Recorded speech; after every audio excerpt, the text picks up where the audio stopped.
Hi, Assalamualaikum warahmatullahi wabarakatuh, and a very good day to all. Alhamdulillah, we meet again for today's lesson, topic 6 of in ISH603 Halal Certification Standard. I'm Dr. Nur Aina, your instructor for this topic, inshallah. Today we are going to learn about monitoring and inspection for Halal certification. Okay. I believe that you have previously learned about the concept and importance of halal certification in your first topic, a requirement for halal certification in Malaysia.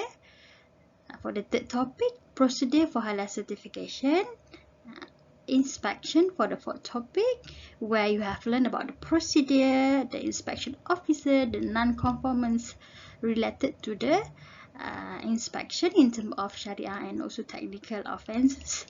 And for the last topic, you have learned about factors and causes of rejected application, where we have 5 factors related to the causes for rejection of halal application, which include: first is non-compliant to requirement, incomplete document, incomplete detail in the application form, which is applied to my halal system, unpaid fees, and the last one is application not eligible for halal certification according to the manual MPPHM 2020 AUSUD.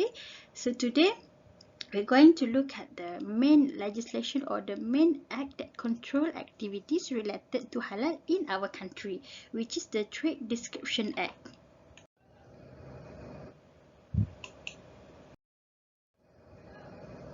So for the topic outline for today, we are going to learn about monitoring and inspection, and we will look at the Act, Trade Description Act 1972, Akta Perihal Dagangan 1972, and also Trade Description Act 2011, Akta Perihal Dagangan 2011, the Trade Description Definition of Halal Orders 2011, and also Trade Description, Certification and Marking of Halal Order 2011. And the topic learning outcome for this topic is that at the end of this topic, you as a student should be able to describe the Act and also the secondary legislation related to halal monitoring and enforcement in our country.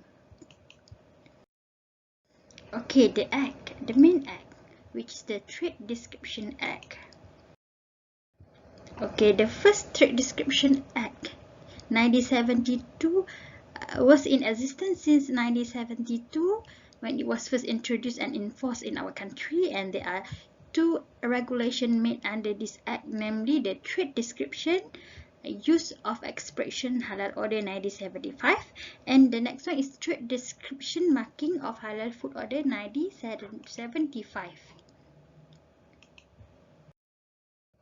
Okay, the ministry that was mandated to govern the Trade Description Act is the Domestic Trade Cooperative and Consumerism Ministry, which is now known as the Ministry of Domestic Trade and Consumer Affairs, which also referred to as KPDN HEP.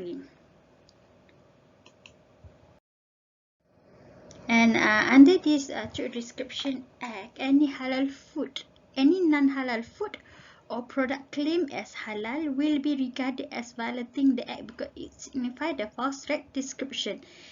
Any food that are non-halal but labeled as halal is regarded as violating this Trade Description Act. According to the Trade Description Order, when any food and any form in relation to trade or business or has part of trade description apply to the food, the expression whether they use halal, ditanggung halal or makanan halal, or any other expression which indicate or likely to be understood as indicating can be consumed or permitted to be consumed as Muslim, but they fail or the food is actually non-halal, this food is regarded as violating the Act because it signifies the false trade description. After 39 years of enforcement, the Trade Description Act 1972 was replaced and repealed with the new Trade Description Act 2011, Akta Perdagangan 2011, where it was passed in August and come into force on the 1st November 2011. And the purpose of this new act is to reform the previous Trade Description Act 1972 because it contains some limitation or some loophole that limit its function to control activities related to halal in our country. There are few reasons or few limitations in the previous act. For example, it doesn't have comprehensive definition related to halal in the Trade Description Act, because the halal definition in the previous Trade Description Act only restricted to food. However, if we refer to the new Trade Description Act in Trade Description Orders 2011, we could see that the halal definition has been expanded to also include services related to halal and other halal product, not only related to food and beverages only. And another one is the limitation is related to the absence of specific provision for exercise of jurisdiction. For example, in the new Trade Description Act, Jakim and Ma'in was assigned as the main halal authorities that can control activity related to halal in Malaysia. However, in the previous Trade Description Act, we could see that there are no specific provision, the exercise of jurisdiction to whom these activities related to halal are controlled. Okay, and another one, because of that, because there is no definite authority authorized for issuance of halal certificate and logo, we could see that previously there are few private companies that are also been given opportunity to issue halal certificate and halal logo in our country. However, after the amendment of the act, we could see that only Jakim and Ma'in are given the authority to issue halal certificate and logo. Okay, the aim or objective of this new act is to prohibit false trade description, to prohibit false or misleading statement, conduct and practices in relation to the supply of goods and services, and the last one is to protect the interests of consumer. Under the Trade Description Act 2011, there are two sub-legislation. First is Trade Description Definition of Halal Order 2011, and also Trade Description Certification and Marking of Halal Order 2011. Okay, the post-amendment of the TDA 2011, we could see that I have mentioned earlier, after 39 years of enforcement, the Trade Description Act was amended and the new one have been enforced. And we could see that there are few amendments which have been done to the previous act, where a few section was added. For example, section 9, section 16, 20, 23 and 33 relate to halal regulation, and the introduction of section 28 and 29. And this new amendment promote good trade practice and prohibit false trade statement and conduct in relation to goods and services. Because in the new Trade Description Act 2011, halal is also including not only food but also goods and also services. And we could see that there are guideline of penalty against criminal act, where offence committed by a corporation is liable to a fine not more than 5 million and not more than 10 million for the next or subsequent offences, and offence committed by individual is liable to a fine not more than 1 million and for the next or succeeding offence, fine not exceed 5 million or imprisonment not more than 5 years or both. Okay, now we look at the Trade Description Order, definition of Halal Order 2011.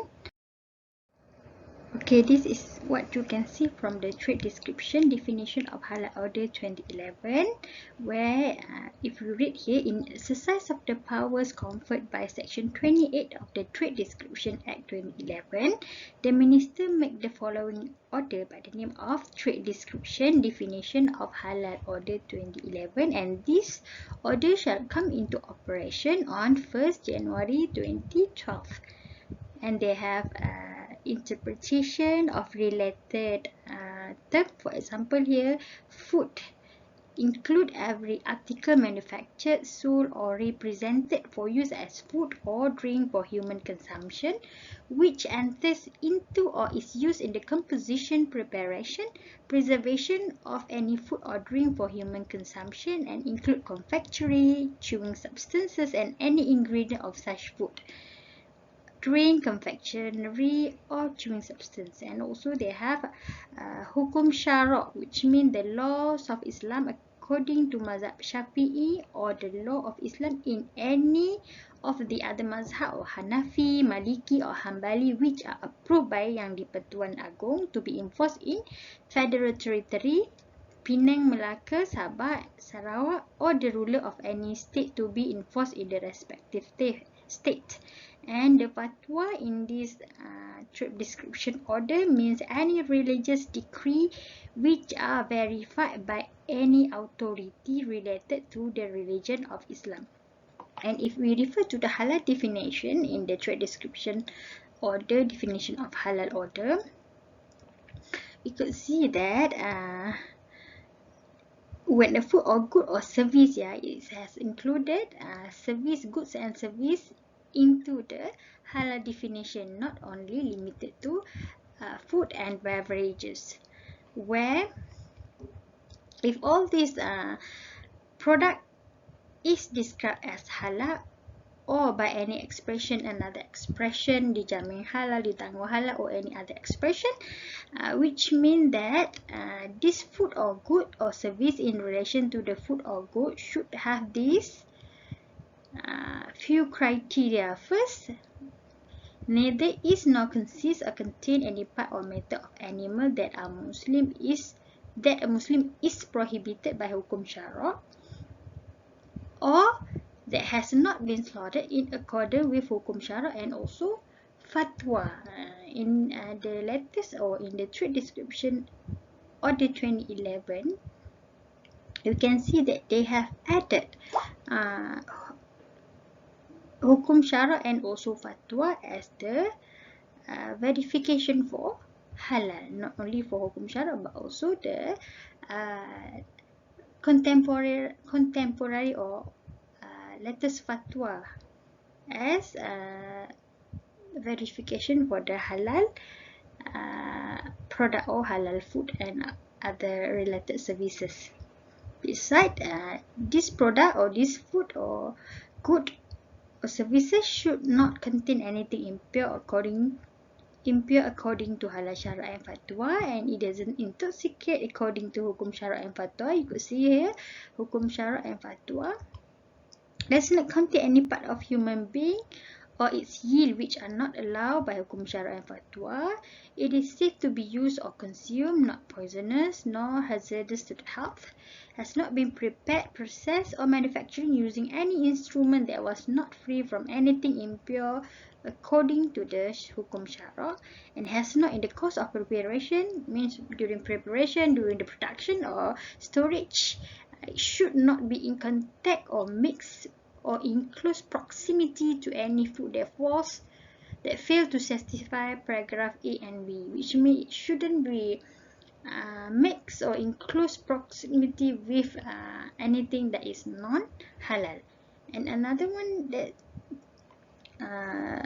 was added in this trade description order is that it have services in relation to the food and good, where it was defined as service in relation to food and good include the storage, the transportation, and the retailing of such good and such food and goods also included as in the definition of halal. Okay, next is related to offense or kesalahan under this trade description order, where any person who supplies or offers to supply any food, goods or service in relation to the food or goods which is described as halal, or any other expression, for example, ditanggung halal, dijamin halal, pasti halal, which is not in compliance with this order shall be guilty of an offense. And another one is offense for an act of deceit or mislead, which you can read from here. And the next one is related to the penalty, where any person who is guilty of an offense under this order shall, on conviction, be liable to whether he is a person, the person is a corporate body or the person is not a corporate body. For a corporate body, this person could be fined not exceeding 5 million ringgit, or for a second or subsequent offense to a fine not exceeding 10 million ringgit. For not a corporate body person, to a fine not exceeding 1 million ringgit, or to imprisonment for a term not exceeding 3 years, or to both. And for the second or subsequent offense, to a fine not exceeding 5 million ringgit, or to imprisonment for a term not exceeding 5 years, or to both. Okay, another trade description order under the Trade Description Act 2011 is Trade Description, Certification and Marking of Halal Order 2011. Similar to the previous trade description order, you could see here that you have in the document, in the exercise of power conferred by section 29. The previous one is section 28, yeah. This one is section 29 of the Trade Description Act 2011.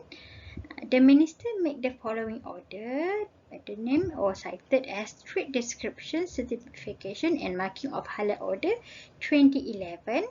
And this order come into operation on 1st January 2011.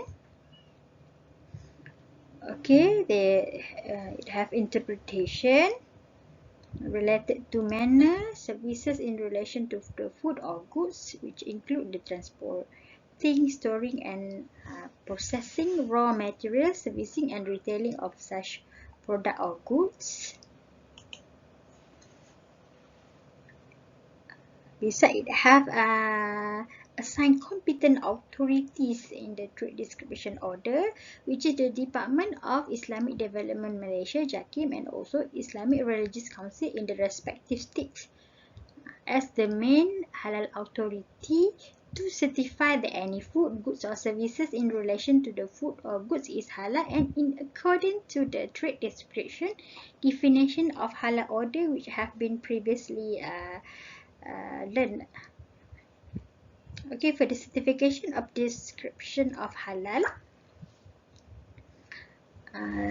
the first one is all food and good shall not be described as halal or be described in other manner to indicate that the food or good can be consumed or used by Muslim unless the food is certified as halal by the competent authority, which is JAKIM or JAIS or MAIN.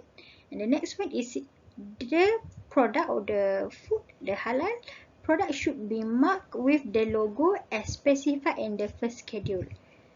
The logo, the JAKIM latest logo.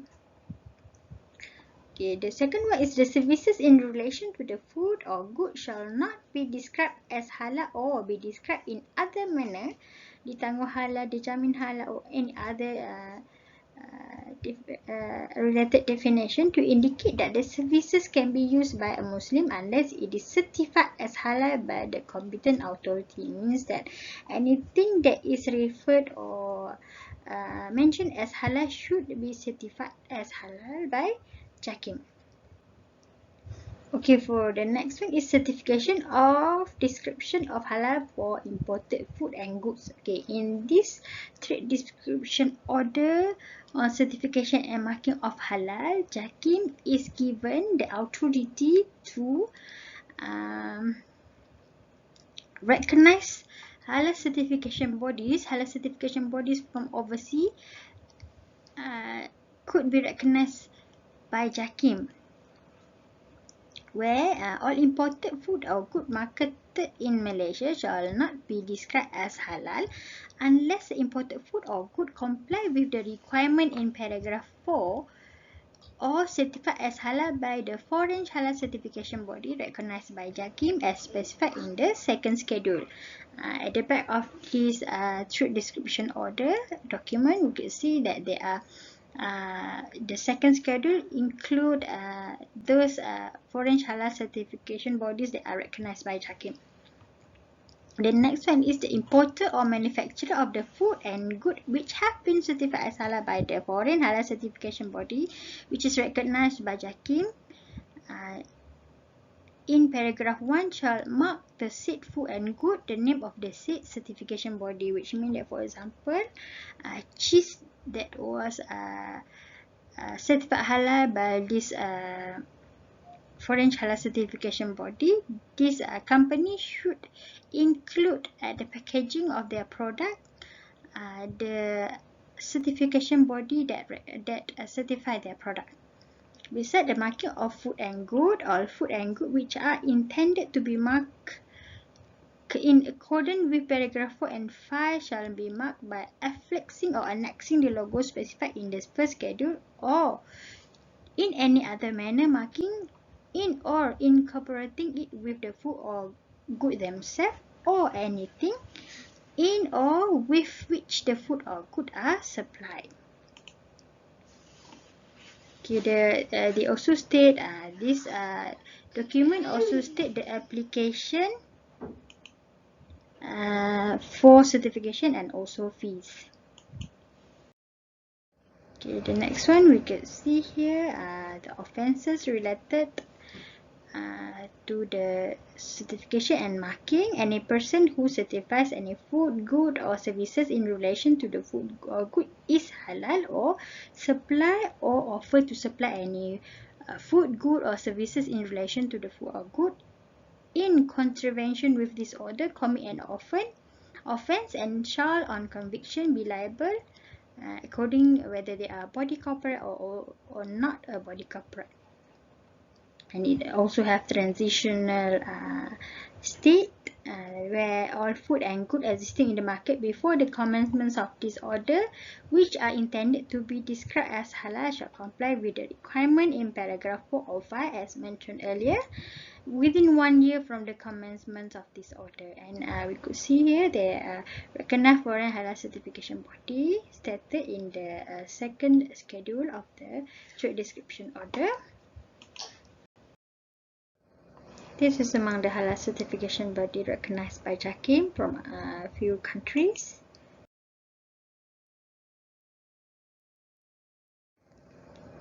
If you want to see the latest list of foreign halal certification body recognized by JAKIM, you could click this link and it will directly link to the JAKIM website where you could see the few halal certification body and also countries. You see here the recognized halal certification body where we have 46 total of country and 84 halal certification body that are recognized by JAKIM.